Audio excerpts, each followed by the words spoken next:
नमस्ते विद्यार्थी भाइ बहिनीहरू, आराम हुनुहुन्छ? मैले आज चाहिँ प्रश्न सोधेर सुरु गरेँ है। स्लाइडमा देखिसक्नु भएको छ हामी के पढ्छौँ भन्ने कुरा।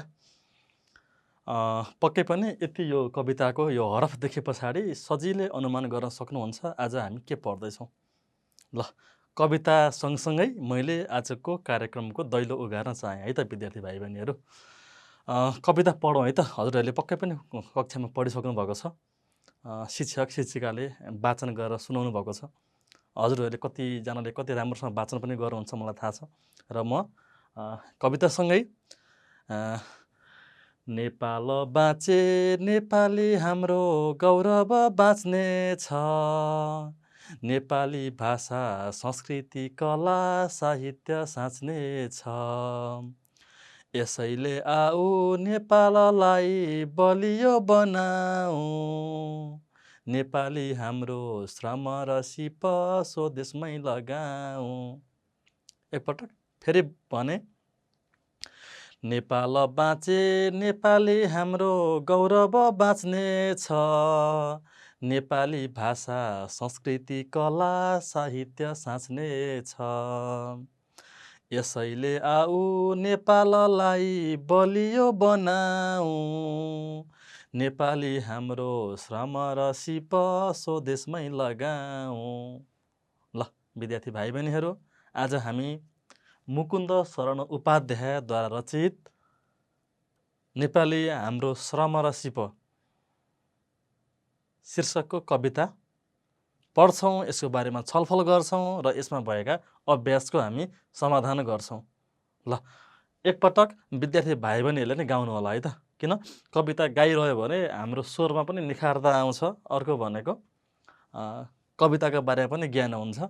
मैले हजुरहरूलाई गाउन सिकाइसकेको छु। हजुरहरूलाई शिक्षक शिक्षिकाले पनि सिकाउनु भएको छ। मैले पनि सिकाएँ र हामीभन्दा पनि राम्रोसँग गाउन सिक्नु होला। जहिले पनि विद्यार्थी हामीभन्दा अगाडि हुनुपर्छ। यो नै मेरो सोचाइ हो, मेरो विचार हो। यति कुरा मैले भने। यति भन्दै म कक्षालाई अगाडि बढाउन चाहन्छु। ल विद्यार्थी भाइ बहिनी हेर्नुहोस् त, मुकुन्द शरण उपाध्याय अघि मैले जुन मान्छेको लेखेको कविता भनेको थिएँ उहाँ हुनुहुन्छ मुकुन्द शरण उपाध्याय, साहित्यकार। हेर्नुहोस् त, जसले साहित्यको सिर्जना गर्छ त्यसलाई साहित्यकार भनिन्छ। यो शब्दहरूसँग पनि हामी परिचित हुन सिकौँ है त। कथा लेख्नेलाई कथाकार भनिन्छ, नाटक लेख्नेलाई नाटककार भनिन्छ, निबन्ध लेख्नेलाई निबन्धकार भनिन्छ, कविता लेख्नेलाई कविताकार भनिन्छ कि कवि भनिन्छ भन्नुहोस् त। पक्कै पनि कविता लेख्नेलाई केटा हो भने कवि भनिन्छ, केटी भयो के भनिन्छ भन्नुहोस् त। आउँछ है एसीमा कहिलेकाहीँ कविले कविता लेखे अनि फेरि ब्र्याकेटमा स्त्रीलिङ्ग भनिदिन्छ। त्यही भएर जान्नुपर्ने हुन्छ भन्नुहोस् त। कविको स्त्रीलिङ्ग के हुन्छ होला? पक्कै पनि हजुरहरूले सोचिसक्नु भएको छ। कविको स्त्रीलिङ्ग कवयित्री हुन्छ है, कवयित्री। ल हेर्नुहोस् त, मुकुन्द शरण उपाध्यायले लेखेको कविता, उनी कवि हुन्। उनले लेखेको कविता हामी पढ्छौँ। मुकुन्द शरण उपाध्यायलाई हजुरहरूले पनि चित्रमा देख्नुभएको छ होला। नभए अहिले मैले स्लाइडमा देखाएको छु। उहाँ हुनुहुन्छ मुकुन्द शरण उपाध्याय है त विद्यार्थी भाइ बहिनीहरू। अब थोरै हामी उहाँको बारेमा जानौँ है त। हेर्नुहोस् त, मुकुन्द शरणको जन्म विक्रम सम्वत 1997 साल वैशाख 5 गतेका दिन बाबु पण्डित, प भनेको पण्डित है, पण्डित दशरथ उपाध्याय र आमा केशर कुमारीका सुपुत्रका रूपमा हेम्जा गाउँ कास्की जिल्लामा भएको हो। कास्की जिल्लामा भएको हो। उनले संस्कृत र नेपाली साहित्याचार्य र एमए गरे। संस्कृतमा उनले चाहिँ साहित्य आचार्य भनेको पनि डिग्री हो र नेपालीमा पनि एमए भनेको डिग्री हो है, गरे। प्राध्यापनमा लामो समय बिताए। प्राध्यापन भनेको पढाउने काम भनेको है। उनी नेपाली भाषा र साहित्यका क्षेत्रमा एक विशिष्ट व्यक्तित्व हुन्। नेपाली भाषालाई एक रूपता दिन विक्रम सम्वत 2034 देखि भाषिक आन्दोलनमा होमिएका कवि तथा भाषाविद। हेर्नुहोस् त, यो भाषाविदमा यसो खुट्टा पनि काटिन्छ। विद भन्ने शब्दमा हामीले खुट्टा काट्नुपर्छ। जस्तो संस्कृतिविद, शिक्षाविद, इतिहासविद, भाषाविद हेर्नुहोस् त, यो कहिलेकाहीँ शुद्ध शब्दमा आउँछ, याद गर्नु होला है। र पौरस्तय संस्कृति तथा दर्शनवेत्ता भनेको दर्शन र संस्कृतिको अध्ययन गर्ने मान्छे, खोज गर्ने मान्छे पनि उहाँ हुनुहुन्छ भनेर हामीले उहाँको बारेमा यति हामीले परिचय सिक्यौँ। ल हेर्नुहोस् त, एकपल्ट सर हेर्नुहोस् त, मुकुन्द शरण उपाध्याय। मुकुन्द शरणको जन्म विक्रम सम्वत 1997 साल वैशाख 5 गतेका दिन बाबु पण्डित दशरथ उपाध्याय र आमा केशर कुमारीका सुपुत्रका रूपमा हेम्जा गाउँ कास्की जिल्लामा भएको हो। यिनै कुराहरू मैले गरेँ। यति भयो भने हजुरहरूले बुझ्न सक्नुहुन्छ है त। मुकुन्द शरण उपाध्यायको हामीले परिचय सिक्यौँ है त विद्यार्थी भाइहरू। अब हामी थप अगाडि बढ्छौँ। ल हेर्नुहोस् त, अब शब्दार्थ, हामी शब्दार्थ सिक्छौँ। हेर्नुहोस् त, गौरव भनेको के रहेछ? इज्जत, सम्मान, प्रतिष्ठा। जहिले पनि म हजुरहरूलाई शब्दार्थ सिकाउँछु। मेरो उद्देश्य भनेको नेपाली भाषामा विद्यार्थीहरू निपुण हुन्। निपुण भनेको सिपालु भनेको है। र शब्दार्थ हामीले अध्ययन गऱ्यौँ भने जोडामिलोमा पनि यही आउने हो, 2 मार्क्स कतै गएन। अर्को भनेको जति धेरै शब्दको ज्ञान भयो त्यति नै हाम्रो भाषाको स्तर राम्रो हुने भएर यो सिक्न जरुरी छ है त। टालो, कपडाको सानो टुक्रा, वस्त्र। सिंचाइ भनेको जमिनमा कुलो वा अन्य कृत्रिम तरिकाले पानी लगाउने कामलाई सिंचाइ भनिन्छ है। सृष्टि भनेको बनाउने वा पैदा गर्ने काम सिर्जना हो। वेदान्त भनेको वेदमा वर्णित सिद्धान्तको विवेचना गर्ने सिद्धान्त वा दर्शन हो।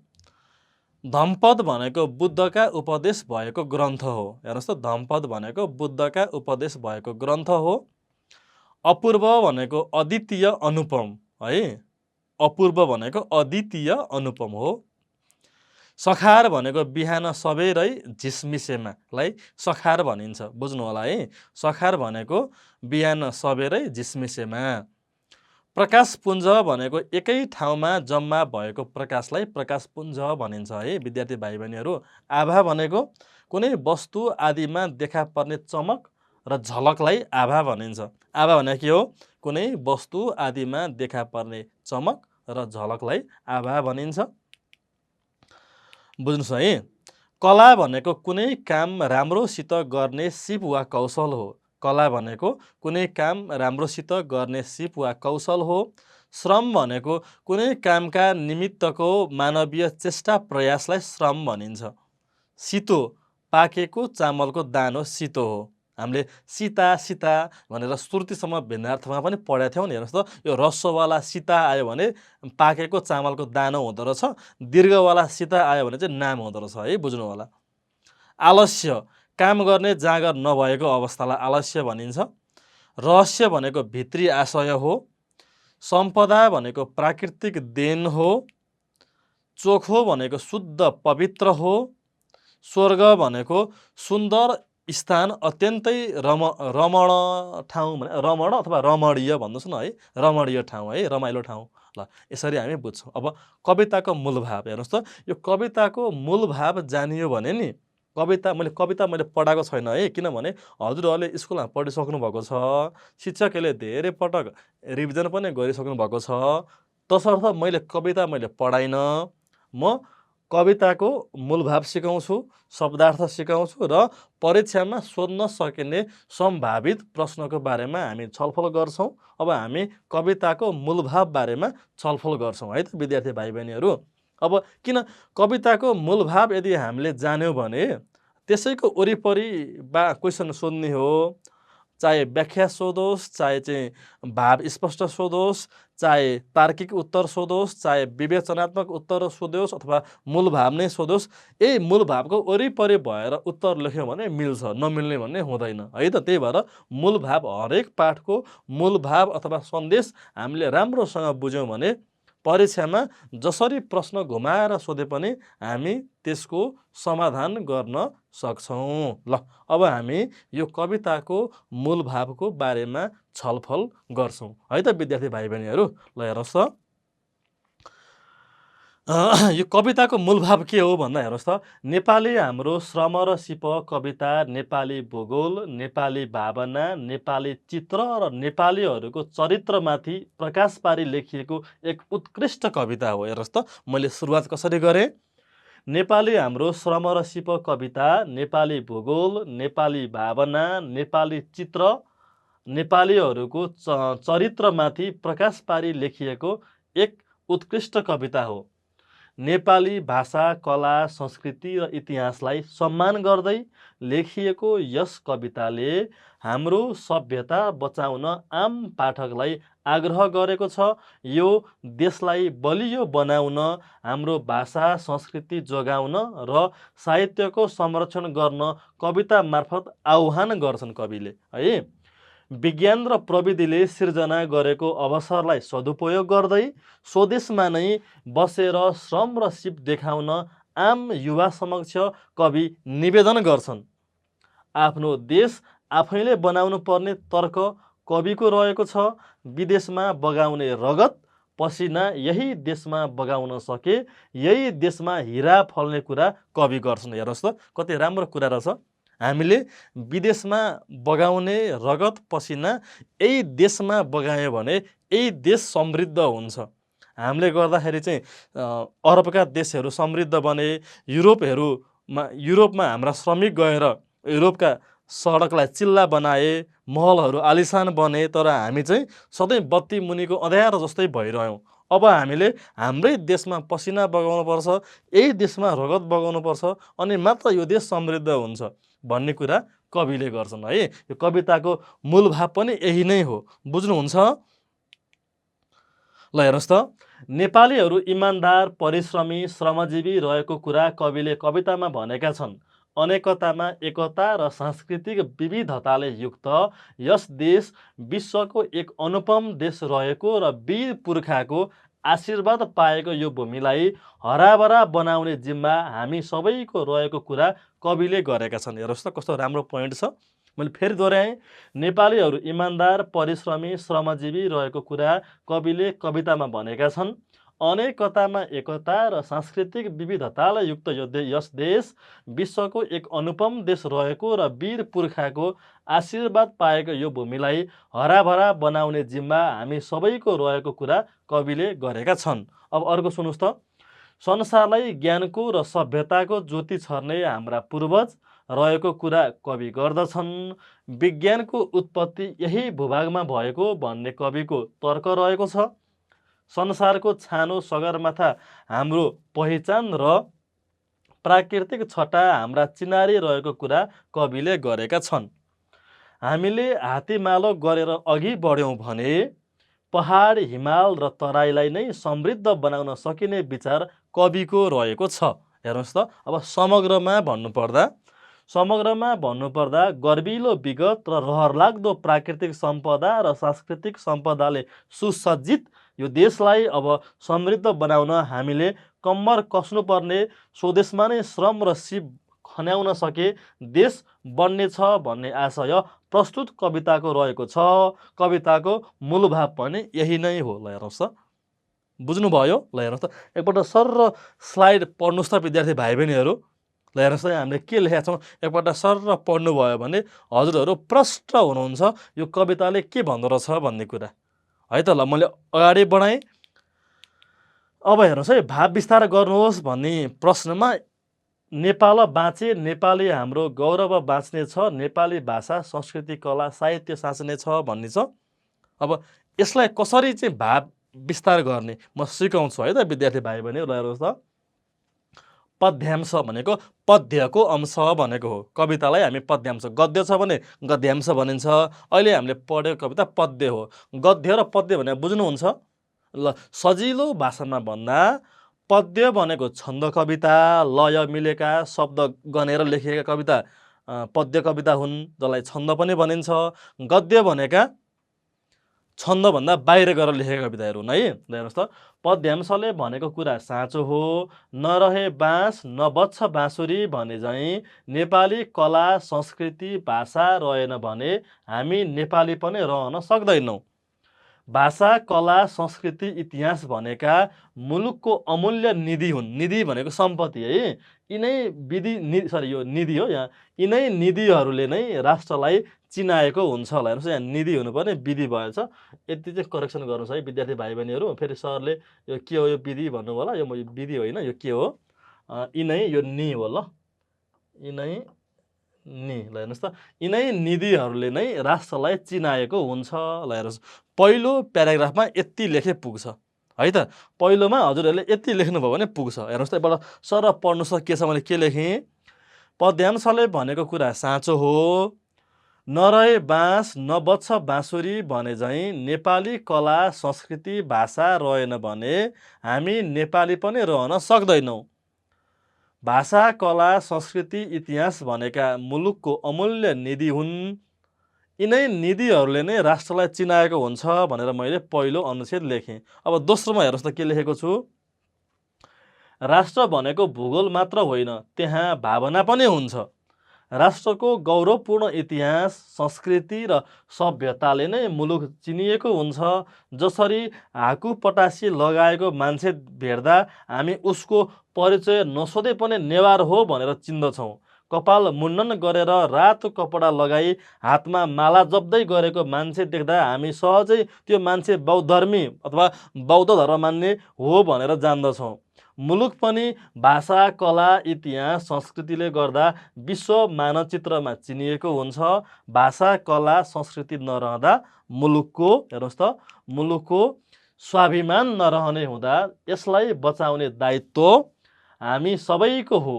त्यसैले हामीले हाम्रो विगतको सम्मान गर्दै वर्तमानको गौरव र संस्कृतिलाई बचाउनुपर्छ। मैले दोस्रो अनुच्छेदमा यति कुरा लेखेँ। अन्तिममा म के भन्छु हेर्नुहोस् त, अतः भाषा केवल बोलिने माध्यम मात्र नभएर यो हाम्रो सम्पत्ति हो। संस्कृति अभ्यास गर्ने चिज मात्र नभएर यो हाम्रो गौरव हो। यी चिजलाई बचाउनु प्रत्येक सचेत नागरिकको कर्तव्य हो। यसरी हजुरहरूले 3वटा प्याराग्राफमा लेख्नुभयो भने कपी चेक गर्ने जाँचकीले हजुरहरूलाई यो 4 नम्बरमा आउँछ फुल मार्क्स। सके 4 दिनु होला, नभए 3.5 चाहिँ दिनुहुन्छ।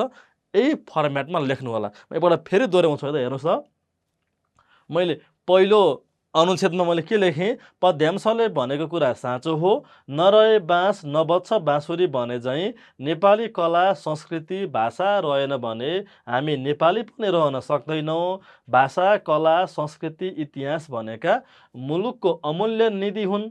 यिनै निधिहरूले नै राष्ट्रलाई चिनाएको हुन्छ लेखेँ पहिलोमा। दोस्रोमा हेर्नुहोस् त, राष्ट्र भनेको भूगोल मात्र होइन, त्यहाँ भावना पनि हुन्छ। राष्ट्रको गौरवपूर्ण इतिहास संस्कृति र सभ्यताले नै मुलुक चिनिएको हुन्छ। जसरी हाकु पटासी लगाएको मान्छे भेट्दा हामी उसको परिचय नसोधे पनि नेवार हो भनेर चिन्दछौँ। कपाल मुण्डन गरेर रातो कपडा लगाई हातमा माला जप्दै गरेको मान्छे देख्दा हामी सहजै त्यो मान्छे बौद्धर्मी हो भनेर जान्दछौँ। मुलुक पनि भाषा कला इतिहास संस्कृतिले गर्दा विश्व मानचित्रमा चिनिएको हुन्छ। भाषा कला संस्कृति नरहँदा मुलुकको स्वाभिमान नरहने हुँदा यसलाई बचाउने दायित्व हामी सबैको हो। त्यसैले हामीले हाम्रो विगतको सम्मान गर्दै वर्तमानको गौरव र संस्कृतिलाई बचाउनु पर्छ भनेर मैले दोस्रो अनुच्छेदमा लेखेँ। र अन्तिममा मैले के भने हेर्नुहोस् त, अतः भाषा केवल बोलिने माध्यम मात्र नभएर यो हाम्रो सम्पत्ति हो। संस्कृति अभ्यास गर्ने चिज मात्र नभएर यो हाम्रो गौरव हो। यी चिजलाई बचाउनु प्रत्येक सचेत नागरिकको कर्तव्य हो। हजुरहरूले यसै गरी यो भाव विस्तार गरिदिनु भयो भने मैले फेरि दोहोऱ्याएँ, कपी परीक्षण गर्नेले हजुरलाई फुल मार्क्स दिन बाध्य हुनुहुनेछ है त। अब अर्को हेर्नुहोस् त, यहाँ अर्को पनि एउटा व्याख्या के अरे भाव विस्तार छ। आशिक देऊ एकै र फेरि पसिना बगाऊ, नेपाली हाम्रो श्रम र सिप स्वदेशमै लगाऊ। यो आशिष देउको पछि पुच्छर हुन्छ है। यो देउ भनेको आज्ञार्थक हो, त्यही भएर आज्ञार्थक जहिले पनि दीर्घ हुन्छ। यहाँ यो प्रिन्टमा मिस्टेक भएको हो, यो देउ यस्तो हुन्छ, याद गर्नुहोस् है। अब यसलाई हामी कसरी हेर्नुहोस् त, कसरी हामी यसलाई चाहिँ भाव विस्तार गर्छौँ भनेर हेर्नुहोस्। पद्यांशले भनेको कुरा सत्य छ। अब हाम्रो दसैँमा दिने आशीर्वाद, हेर्नुहोस् त, यो आशीर्वादको आशीर्वाद भएछ, यो यस्तो रेफ हुन्छ है। आशीर्वाद फेरिनुपर्छ। दीर्घ जीवन सफलताको कामना त छँदैछ। त्यसको अलावा अब दिइने आशिषले युवालाई स्वदेशमा नै बस, देश वृद्धाश्रम हुन लाग्यो, जमिन बाँचिन थाले, अब युवाले परदेश सिँगार्ने होइन सजाउनतिर परदेश सिँगार्ने होइन देश, हेर्नुहोस् है थपौँ हामीले छुटेछ, परदेश सिँगार्ने होइन देश, परदेश सिँगार्ने होइन देश सजाउनतिर लागोस् भनेर आशिष दिन जरुरी छ। अब हेर्नुहोस् त, अब हामीले के आशिष दिन जरुरी भएछ, हेर्नुहोस् त, पद्यांशले भनेको कुरा सत्य छ। अब हाम्रो दसैँमा दिने आशीर्वाद फेरिनुपर्छ, दीर्घ जीवन सफलताको कामना त छँदैछ, त्यसको अलावा अब दिने आशिषले युवालाई स्वदेशमा नै बस, देश वृद्धाश्रम हुन लाग्यो, जमिन बाँचिन थाले, अब युवाले परदेश सिँगार्ने होइन देश सजाउनतिर लागोस् भनेर आशिष दिन जरुरी छ भनेर मैले पहिलो अनुच्छेदमा लेखेँ। अब दोस्रोमा हेर्नुहोस् त, हामी नेपालीहरूले खाडीलाई धनी बनायौँ, हाम्रा श्रमिकहरूले कतार, मलेसिया, अरबलाई सुन्दर बनाए, तर आफ्नो देश भने सधैँ कुरूप भइरह्यो। हाम्रा श्रमिकहरूले विश्वका अनेकौं देशमा गएर आलिशान महल, चिल्ला सडक र सुन्दर संरचनाको आधार खडा गरे, तथापि तिनै श्रमिकहरूको देश भने सधैँ बत्ती मुनिको अँध्यारो झैँ भइरह्यो। हेर्नुहोस् त, आफ्नै नाभिमा रहेको वीणा थाहा नपाउने कस्तुरी बनिरह्यो। हो नि, हामीसँग कति सम्भावना छ तर हामीले हामीलाई चिन्न सकेनौँ। अब हामीले हाम्रो नाभिमा भएको वीणा चिन्न सक्नुपर्छ। हाम्रो परिश्रमी हात, ऊर्जावान शरीर र समुन्नत सोचले यो देश सिँगार्नुपर्छ। यो वीणा भन्ने चाहिँ के भने नि विद्यार्थी भाइ बहिनीहरू, यो कस्तुरी मृग भन्ने हुन्छ क्या, एक प्रकारको मृग हिमाली भेगमा पाउँछ। अनि उसले चाहिँ त्यो जङ्गलमा हर हर हर बास्ना आउँछ, अनि उसलाई लाग्छ हो यति मिठो बास्ना कहाँ आएको होला भनेर त्यो बास्ना थाहा पाउन ऊ कुदिरहन्छ क्या। तर उसलाई यो कुरा थाहा हुँदैन कि त्यो मग मग मग बास्ना आउने बिना चाहिँ मेरै पेट, मेरो नाइटोमा छ भन्ने कुरा उसलाई थाहा हुँदैन। जसरी त्यो मृग बास्नाको खोजीमा भौँतारिन्छ, ठिक त्यस्तै हामी नेपालीहरू पनि हाम्रो देशमा प्रचुर सम्भावना हुँदाहुँदै अन्त भौँतारिरहेको छ भन्ने कुरा यो कवितामा छ। मैले यसरी जोड्न खोजेको हुँ। मैले पहिलो प्याराग्राफमा यी कुराहरू भने, दोस्रोमा मैले यी कुराहरू लेखेँ। हजुरहरूले सर र एकपल्ट पढ्नुभयो भने प्रश्न हुनुहुन्छ, हेर्नुहोस् त एकपटक, सर र स्क्रिनसट पनि लिन सक्नुहुन्छ है। हेर्नुहोस्, मैले पहिलो अनुच्छेदमा के भनेको छु, दोस्रोमा मैले के भनेको छु, हेर्नु होला है त विद्यार्थी भाइ बहिनीहरू। अब अन्तिममा हेर्नुहोस् त, अतः अब हामीले हाम्रा अनुयायी, शुभेच्छुक, शुभचिन्तक, सन्तान, आफन्त र अनुजहरूलाई दिइने आशिष परिवर्तन हुनुपर्छ। सन्तानले डाँडाकाँडा ढाकुन्, परदेश गएर टन्न कमाएस् होइन, स्वदेशमा नै बसेर देश सिँगार्ने भएस् भन्नुपर्नेछ। हेर्नुहोस् त, अब हामीले दिने आशिष अब चेन्ज हुनुपर्छ। सधैँ पुरानो आशिष दिएर हुँदैन। अब चाहिँ युवा बाहिर गएर चाहिँ टन्न कमा होइन कि यही देशमा बसेर रगत बगा, यही देशमा पसिना बगा, बाआमाको अघि बस र यो देशको काँचुली फेर भनेर आशिष दिनुपर्ने छ भन्ने कुरा यो भाव विस्तारले भन्छ। मैले यिनै कुराहरू लेखेको छु। मैले जे लेखेँ त्यसलाई नै आधार बनाएर हजुरहरूले लेख्नुभयो भने मैले फेरि दोहोऱ्याएँ, कपी चेक गर्ने जाँचकीले हजुरहरूलाई फुल मार्क्स दिन बाध्य हुनुहुनेछ है त।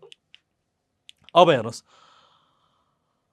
अब चाहिँ यो पाठमा भएका व्याकरण हामी पढ्छौँ है। हेर्नुहोस् त, यो पाठमा के छ भने वाक्यका प्रकार सिकाएको छ। मैले पहिला पनि सिकाइसकेको छु हजुरहरूलाई।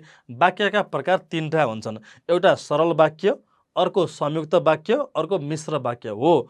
यो पाठको व्याकरण खण्ड अन्तर्गत हामी यिनै कुराहरू सिक्छौँ। ल हेर्नुहोस् त, दिएका सङ्केतका आधारमा वाक्य परिवर्तन गर्नुहोस् भनेको छ।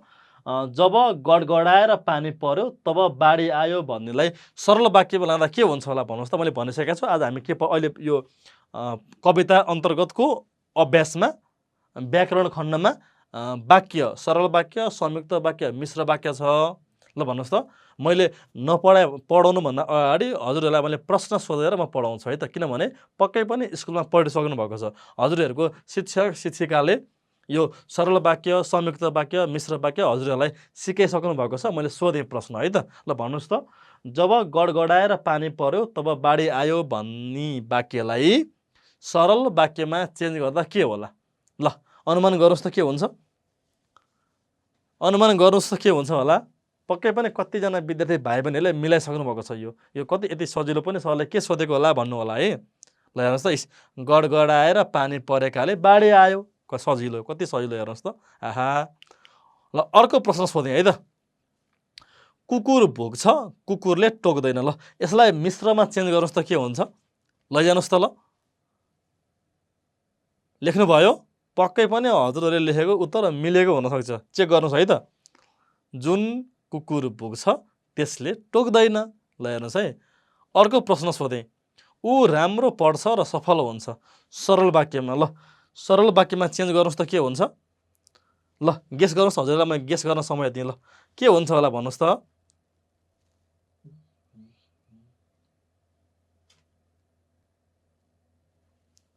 ऊ राम्रो पढ्छ र सफल हुन्छ। अनुमान गर्नुभयो?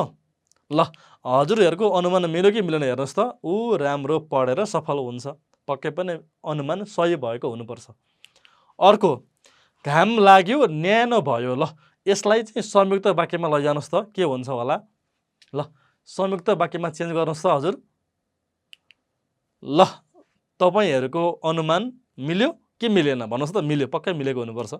घाम लाग्यो अनि न्यानो भयो। म धेरै हिँडे मेरा खुट्टा दुखे। ल मिश्रमा लैजानुहोस् त। लानुहोस् त। ल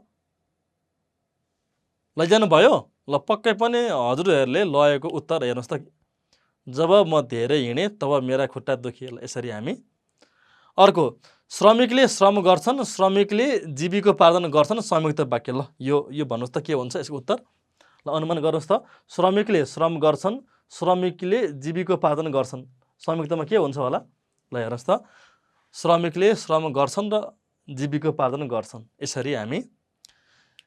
ल अब चाहिँ हामी वाक्य र प्रकारलाई हेर्नुहोस् त।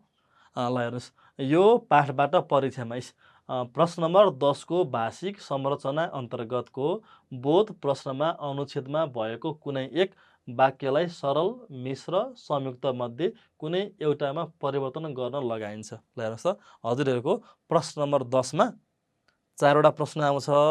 त्यो 4वटा प्रश्न मध्ये एउटा प्रश्न यही वाक्यका प्रकारहरूबाट आउँछ है त। यति कुराहरू गरेँ। अब हेर्नुहोस्, सरल वाक्य। वाक्य 3 प्रकारको अघि नै हामीले छलफल गरिसकेका छौँ। अब सरल वाक्य भने के त? हेर्नुहोस् त।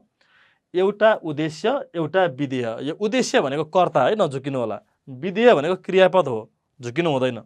एउटा उद्देश्य र एउटा विधेय रहेको वाक्यात्मक संरचनालाई सरल वाक्य भनिन्छ। यो मनिन्छ भन्छ, यो भयो है। यो ल भनिन्छ। सरल वाक्यमा एउटा मात्र कर्ता र एउटा मात्र क्रियापद हुन्छ।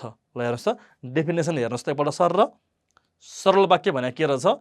एउटा उद्देश्य, एउटा विधेय रहेको वाक्यात्मक संरचनालाई सरल वाक्य भनिन्छ।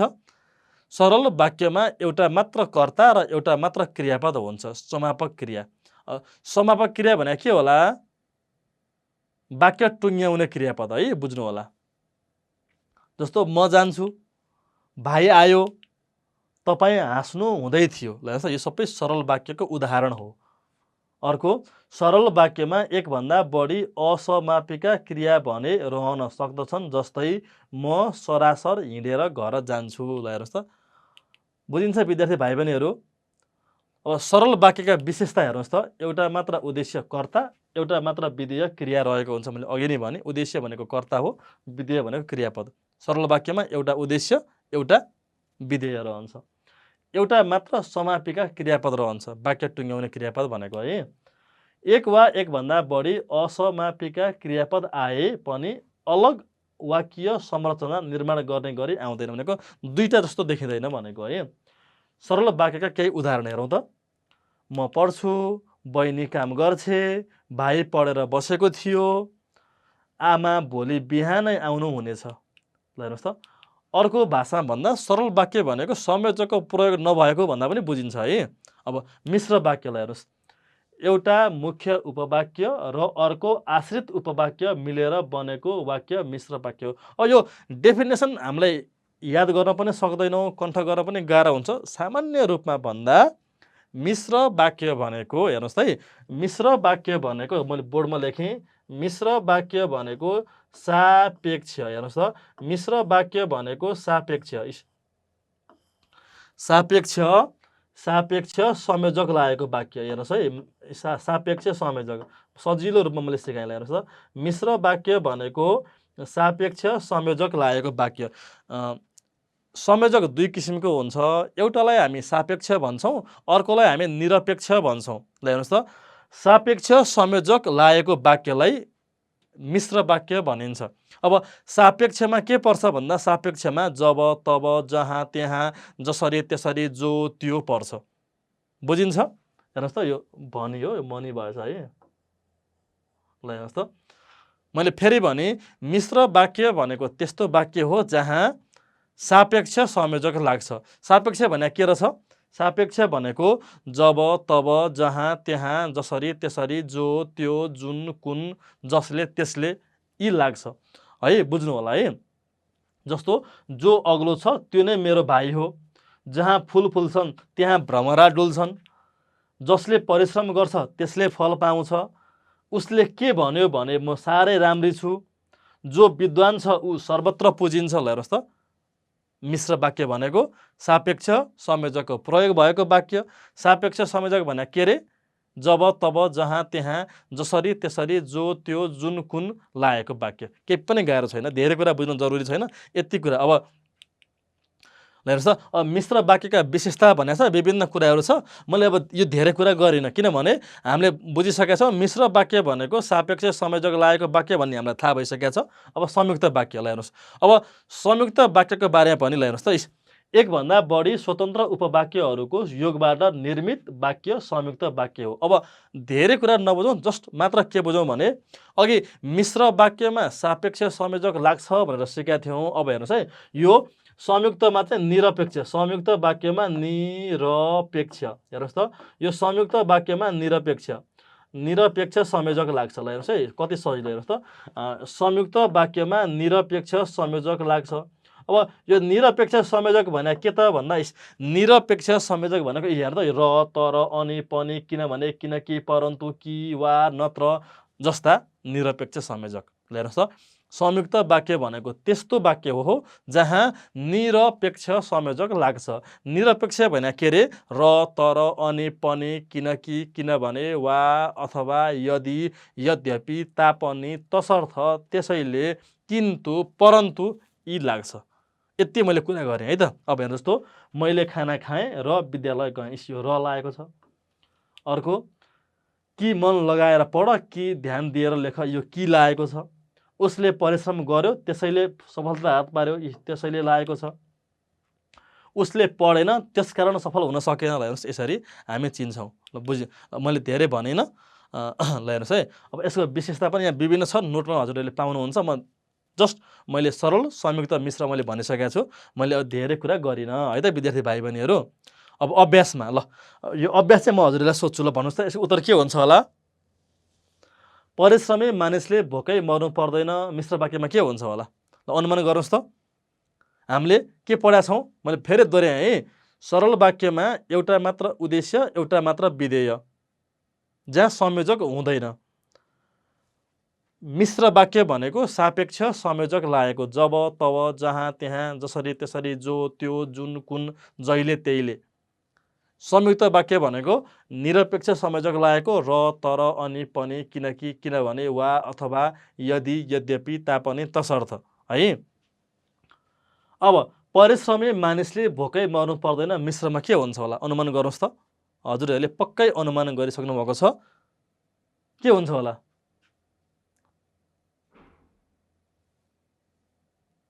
जो परिश्रमी छ त्यो भोकै जो मान्छे परिश्रमी छ त्यो भोकै मर्नु पर्दैन।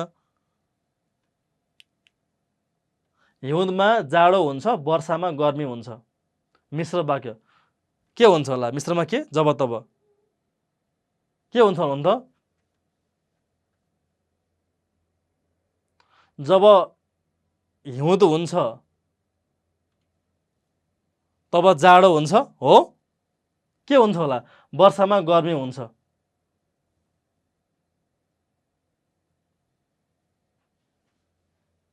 ल भन्नुहोस् त यसको अनुमान गर्नुहोस् त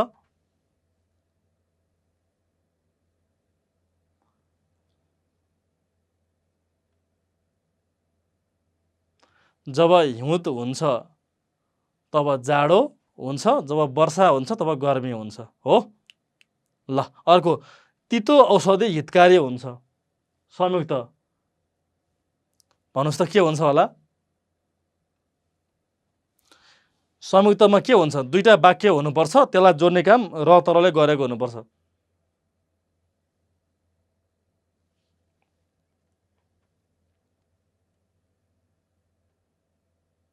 ल यसो अनुमान गर्नुहोस् त के हुन्छ होला तितो औषधि हितकारी हुन्छ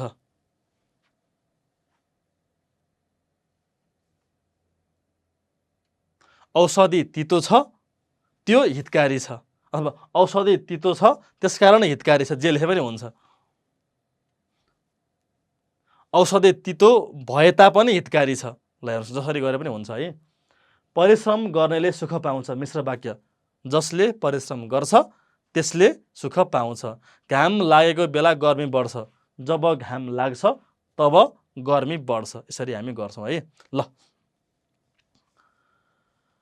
अब एकपटक सर र म रिभाइज गर्छु अनि मात्र म इन्ड गर्छु है त मैले एकपल्ट म रिभाइज गर्न चाहेँ आज हामीले के कुराहरू पढ्यौँ सर र फर्स्टमा म रिभाइज गर्छु अनि मात्र म क्लास इन्ड गर्छु है त ल फर्स्टमा हामीले के कुराहरू पढ्यौँ हामी सर र रिभाइज गरौँ है त विद्यार्थी भाइ बहिनीहरू हामीले के पढ्यौँ हामीले आज कविता पढ्यौँ कविता कसले लेखेको हो कविता नेपाली हाम्रो श्रम र सिप भन्ने कविता कवि कसले लेखेको मुकुन्द शरण उपाध्याय पक्कै पनि नाम बिर्सिनु भएको छैन हामी सर त्यो कविता एकपल्ट रिभाइज गर्छौँ हामीले पढिसक्यौँ ल हेर्नुहोस् त आज हामीले के पढ्यौँ फर्स्टमा मैले हजुरलाई कविता भनेको थिएँ याद छ कि छैन के मैले कुन कविता भनेको थिएँ भन्नुहोस् त कवि मुकुन्द शरण उपाध्यायले लेखेको कविता के भनेको थिएँ ल हेर्नुहोस्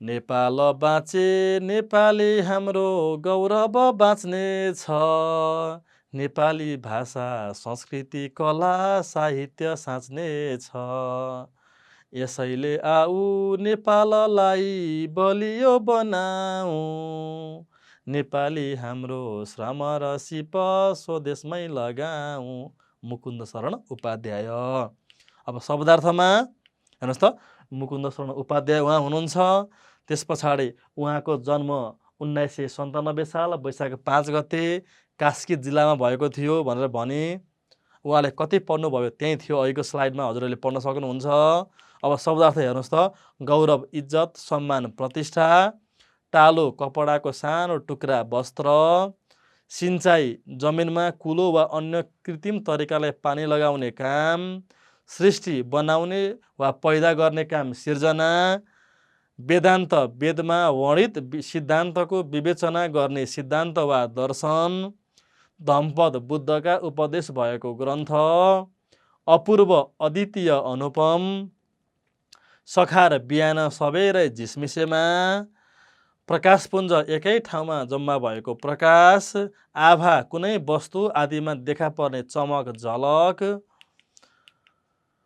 कला कुनै काम राम्रोसित गर्ने सिप वा कौशल श्रम कुनै कामका निम्तिको मानवीय चेष्टा प्रयास सितो पाकेको चामलको दानो आलस्य काम गर्ने जाँगर नभएको अवस्था रहस्य भित्री आशय सम्पदा प्राकृतिक देन चोखो शुद्ध पवित्र स्वर्ग सुन्दर स्थान अत्यन्तै रमणीय ठाउँ कविताको मूल भाव यो कविताको मूल भाव के त भन्नुहोस् त नेपाली हाम्रो श्रम र सिप कविता नेपाली भूगोल नेपाली भावना नेपाली चित्र र नेपालीहरूको चरित्रमाथि प्रकाश पारी लेखिएको एक उत्कृष्ट कविता हो नेपाली भाषा कला संस्कृति र इतिहासलाई सम्मान गर्दै लेखिएको यस कविताले हाम्रो सभ्यता बचाउन आम पाठकलाई आग्रह गरेको छ यो देशलाई बलियो बनाउन हाम्रो भाषा संस्कृति जोगाउन र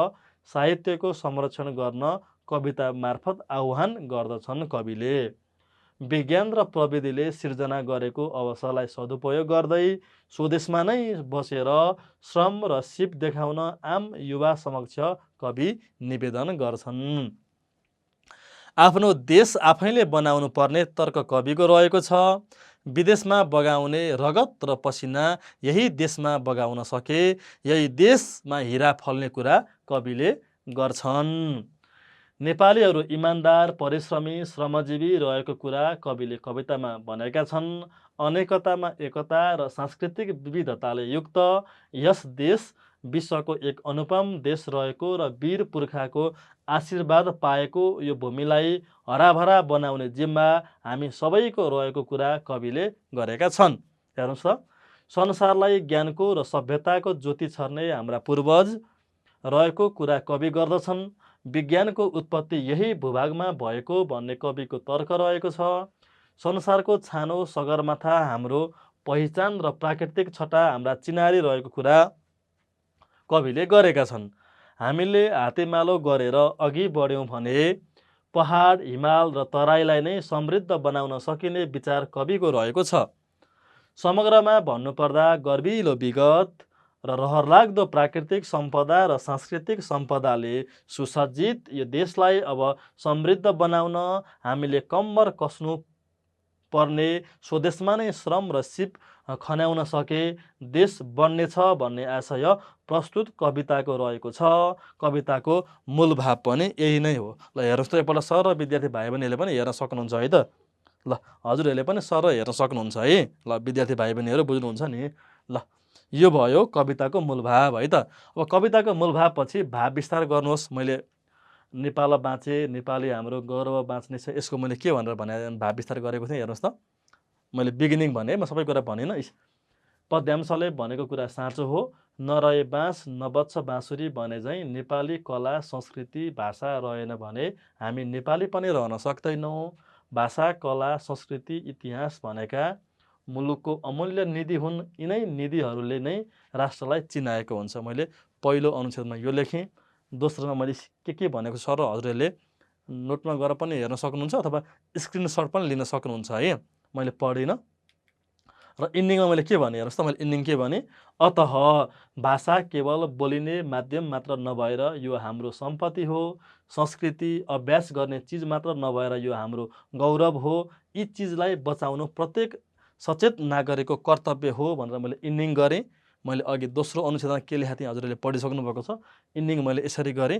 हजुरहरूले पनि भाव विस्तार गर्दा अथवा व्याख्या गर्दाखेरि 3वटा प्याराग्राफमा, पहिलोमा परिचय खण्ड, बिचमा मेन चुरो कुरो र अन्तिममा थोरै इन्डिङ गऱ्यौँ भनेदेखि कपी चेक गर्नेले राम्रै मार्क्स दिनुहुन्छ। यसरी गर्नुहोला भनेर मैले फर्मेट सिकाएँ। अब यही फर्मेटमा हजुरहरूले लेख्ने अभ्यास गर्नुहोला है त विद्यार्थी भाइ बहिनीहरू। ल अर्कोको पनि हेर्नुहोस् त, यो आशिष देऊ एकै र फेरि पसिना बगाउँ, नेपाली हाम्रो श्रम र सिप स्वदेशमै लगाउँ भन्ने कविताको मैले परिचय कसरी दिएँ हेर्नुहोस् त। पद्यांशले भनेको कुरा सत्य छ। अब हाम्रो दसैँमा दिने आशीर्वाद फेरिनुपर्छ। दीर्घ जीवन सफलताको कामना त छँदैछ। त्यसको अलावा अब दिने आशिषले युवालाई स्वदेशमा नै बस, देश वृद्धाश्रम हुन लाग्यो, जमिन बाँचिन थाले, अब युवाले परदेश सिँगार्ने होइन देश सजाउनतिर लागोस् भनेर आशिष दिन जरुरी छ भनेर चाहिँ परिचय दिएँ।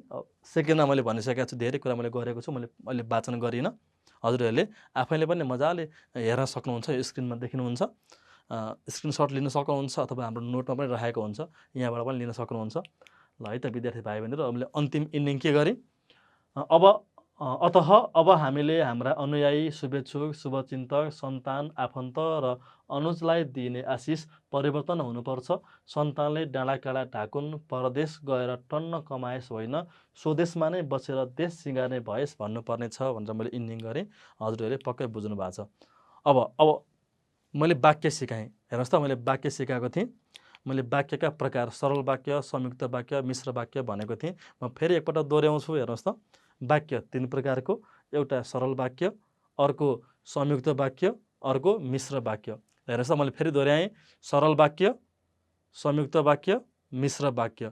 सरल वाक्य भने के हो, एउटा मात्र कर्ता र क्रियापद भएको वाक्य सरल वाक्य हो। जस्तो भाइ विद्यालय गएर आयो, उनीहरू इमान्दार छन्, हामी पोखरा पुग्यौँ, यस्ता वाक्यहरूलाई हामी सरल वाक्य भन्छौँ, जहाँ एउटा उद्देश्य एउटा विधेय छ।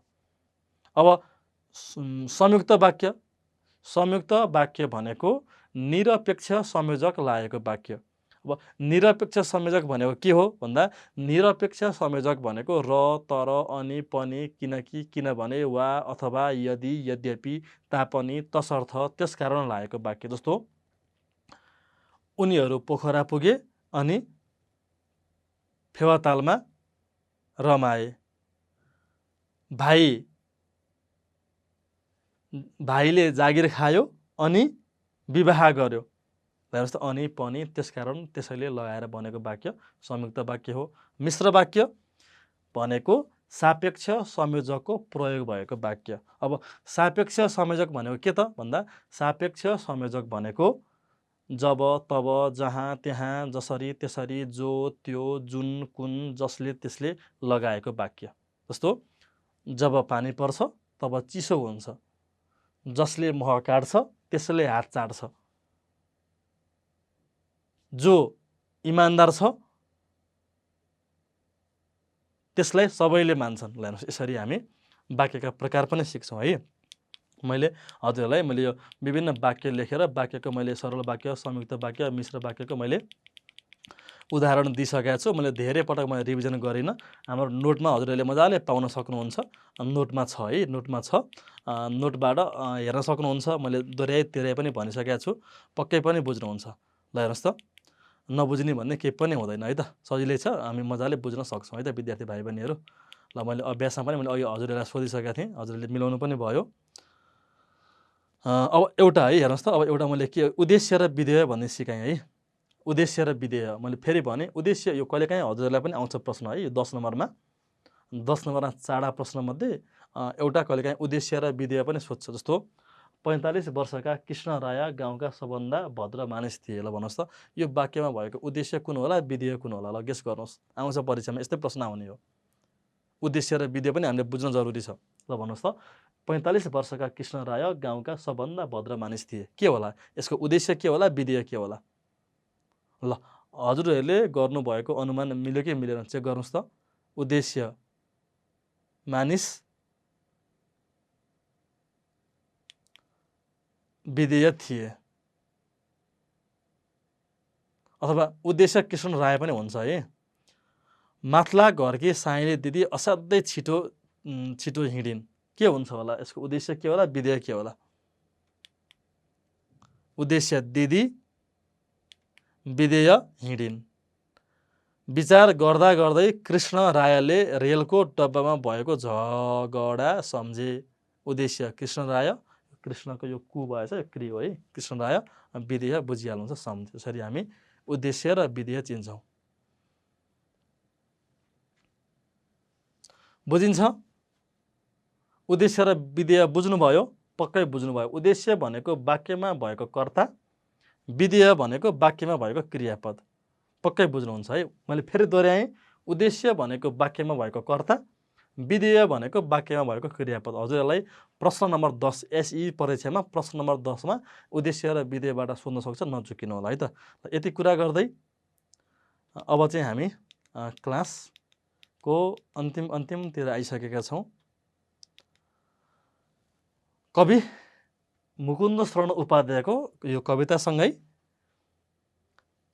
हामी हाम्रो कक्षालाई बिट मार्न चाहन्छौँ। मैले आज बिट मार्न भन्ने शब्द प्रयोग गरेँ। बिट मार्न भनेको इन्डिङ गर्न भनेको है।